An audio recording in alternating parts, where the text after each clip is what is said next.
Somebody in the, in church said, hold on a second, Apostle, I went to so-and-so and they don't say that. Okay, so I may say some things that's not necessarily you're going to find it because I get it out of my rabbinical studies, but you'll find it if you look. So dispensationalism, according to biblical dispensationalism, according to what Paul knew dispensationalism was, amen, I rather believe Paul than some of our religious circles. Paul intended for it to mean totally different than what we know as it is or considered to be today.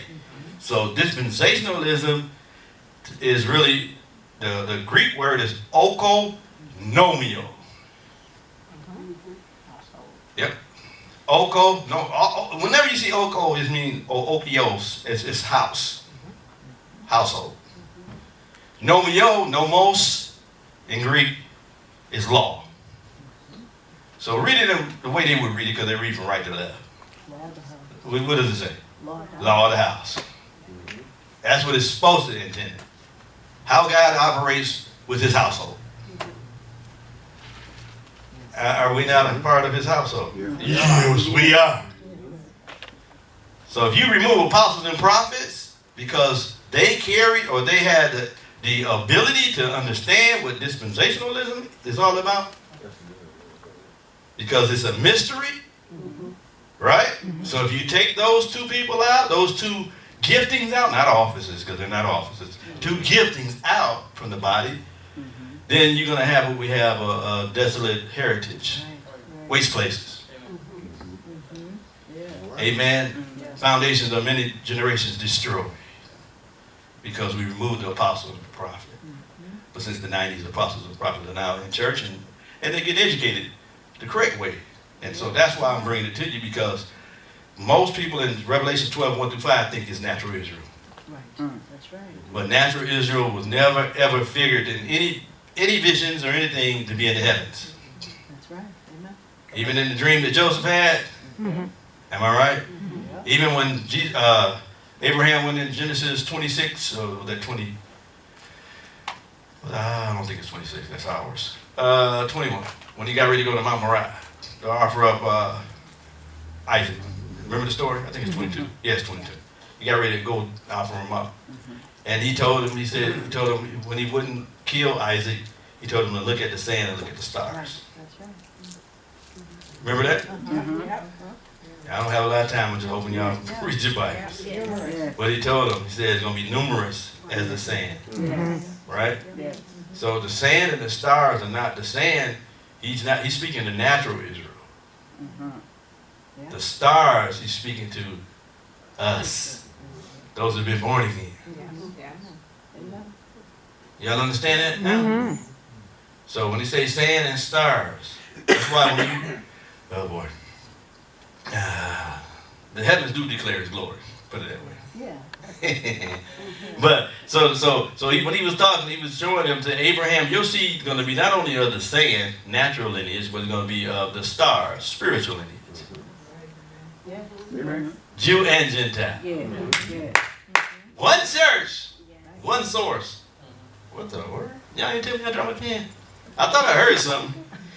But so when you look at it, you'll find out most of them believe that like I said, that the woman in verse 1. Let's go to verse 1. This was dispensationalism belief, and there appeared a great wonder in heaven, a woman clothed with the sun. So they think that is natural Israel clothed with the sun, and the moon under her feet.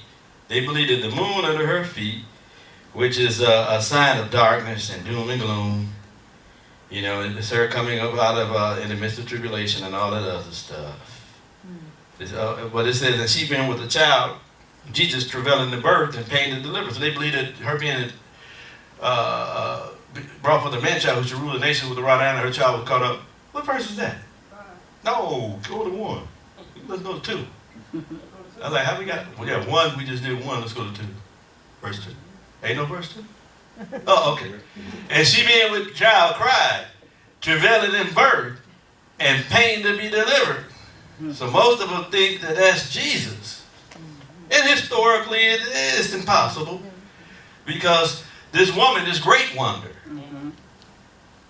amen, is not natural Israel. It's It's the church. Am I right? Is that acceptable tonight? Yes. Okay, next. So this child travailing the birth, she's going to bring this child to be delivered of a child. So the church is to be delivered of a child, right? Verse 3.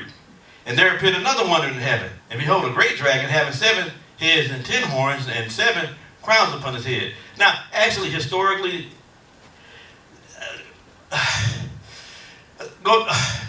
well, let's just say, 7 heads is 7 is number authority. 7 is complete authority. Yeah, 10 is authority, right? Number 10 is like 10 commandments. So this thing had it was full. So the dragon had this authority and had this power, or this complete authority, right? And 7 crowns upon his head. Next. And his tail threw the third part of the stars of heaven and did cast them to the earth. And the dragon stood before the woman, which was ready to be delivered, to devour her child as soon as it was born. Now his tail, the tail from the dragon, drew third part of the stars of heaven. The third part. Now, first of all, you got to understand the stars of heaven. Most of us think, and we've been taught, that the third part of the stars of heaven is the devil. Am I? Anybody ever heard that? Yeah, they think that. People taught that all of a sudden they try to squeeze Genesis 1:1 and 1:2 in this right here. And it's a broken. It's an incorrect interpretation. It's talking about a third part of the stars. Now, I can't even talk to you about third part because that's a whole nother message. Right. And that third part of the stars, and we already said we established the stars.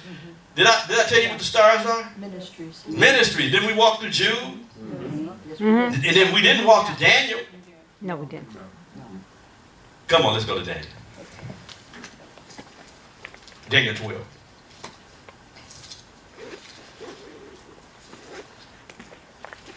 Oh, yes. Yes.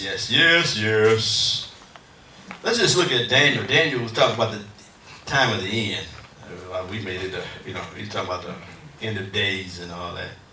But look at verse 2. It said, and many of them that sleep in the dust of the earth shall awake. Make you want to sing it, huh? Some to everlasting life, and some to shame. And some to shame. And everlasting contempt. That they be what? Wise shall shine as the brightness of the firmament. And they shall what? And they what? They that what? Turn many to righteousness as the stars.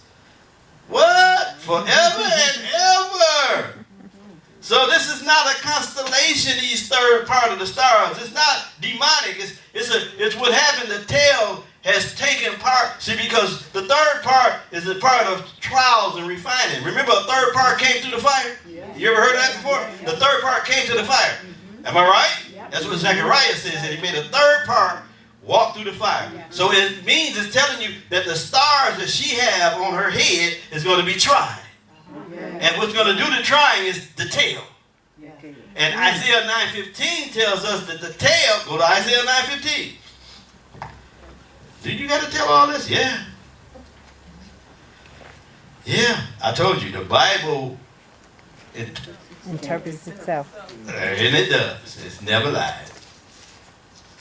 Amen. 9:15. When you get it, say glory. Oh, that's the glory I want to hear. The ancient, no pun intended. The ancient and honorable, he is what? He is the head. And the prophet that teaches, he is the tail. So if we say the book of Revelation is something that God never intended, that is a prophet or prophecy telling lies. That's why it's been hard to understand. Yes, amen. That tail been wagging long. Yes. And what God has intended to give us was a government. That's why she had on her head 12 stars. That woman was supposed to have an authority, but our authority has been forfeited because of the lies that have been perpetuated for hundreds of years, telling us about something God never said in scriptures. Right, that's good. Come on now. Amen. Y'all all right with that? Yes. Straighten it out. And then cast him to the earth, and the dragon stood before the woman who was ready to be delivered for to devour her child as soon as it was born. It's not talking about Jesus. She wasn't seeking to devour Jesus when he was born, because historically it's not correct. So it's talking about another level of incident, of prophetic implications, right? Yes. Next verse. And she brought forth a man child, who was to rule all nations with a rod of iron. And her child was caught up to God and to his throne. Even a Passion translation, if you read it, if you get a chance, it's another book I like out there, like the Voice, Message Bible, but there's a Passion translation out there as well. And they even, it's a more modern version, and they're even catching it. So even the translators will understand that we've been bamboozled and hoodwinked for years, because that tale, that the deception that has been that has imploded the church and has caused us not to become what God had intended in the book of Revelation, the summation of his power and authority in the earth. So we know that this woman in 12 is not Israel, because Israel was an earthly woman in bondage, nor was it Mary, because Mary was a part of Israel. Since the woman of Revelation 12 is a heavenly woman, we know that there is only one heavenly woman that is of God, and that is the church, the bride of Christ. There is an unseen woman that's not of the earth. She is a heavenly in origin. She is Jerusalem from above, which is the mother of us all. And she is unknown and unseen to everyone except by those born from above, and whose habitation is in the heavens. Unlike the other, this woman brings forth children from above, from a place that the carnal eye cannot perceive. That's why that tail can't get them. Perhaps we can now see why we are so invisible and unknown to the world. That which transpires in the heavens is beyond the scope of the world's perception. Therefore, we're talking about a child that right now is being carried in the womb of the church, and that child, as we read in Revelation 2 and 3, shares in the throne of Jesus and his authority over the nations. Right now, we are children of God. We have come up out of the womb of the woman, caught up into the heavens. Come on now.